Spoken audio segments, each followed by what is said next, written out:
11. After more than a decade, a Georgia family says their fight for justice is now picking up new progress. Just hours ago, we spoke with the family of Kendrick Johnson.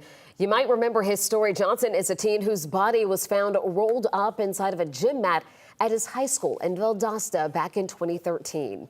Just last week, his family filed a new motion in court.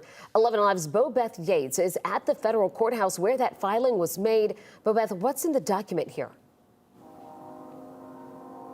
Well, the filing was pretty simple. It states since the investigating agencies are providing conflicting information, that means somebody is not telling the truth. And now Kendrick's family wants the judge to rule in their favor. We knew all along that they would never be able to dispute the evidence that we put forth because it's their own evidence. After 11 years, Kenneth Johnson says he's finally making progress getting justice for his son, Kendrick. In January 2013, Kendrick was discovered rolled up inside a wrestling match in his high school in Valdosta. Officials originally said Kendrick intentionally crawled in the mat to get his shoe and suffocated, ruling his death an accident. But Johnson says someone killed his son.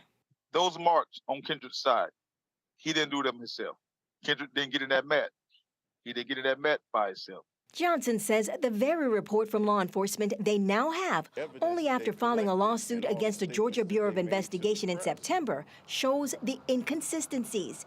And Jonathan Burrs, the civil rights advocate on the case, agrees. The synopsis lied on the federal government, the Armed Forces medical examiner, for example. A medical examiner provided documentation that shows that they were lied on. With the new information, Kendrick's family has filed a motion for summary judgment for a portion of the case and are awaiting a judge's decision. In addition, the new information has provided enough new evidence to potentially have the entire case reopened. The Johnsons filed a Coleman-Baker Act application, and that is with regard to SB 92, cold case murders that Governor Kemp signed into law last year.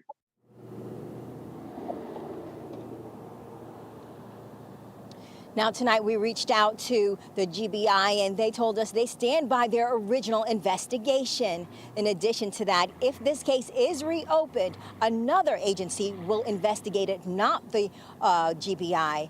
And we're also told that as for the summary judgment, the judge could rule within the next 30 days. Of course, we'll continue to follow this and bring you updates. Live in Atlanta, Bobeth Yates, 11 Alive News. And hopefully they get the answers they deserve, Bobeth. Thank you.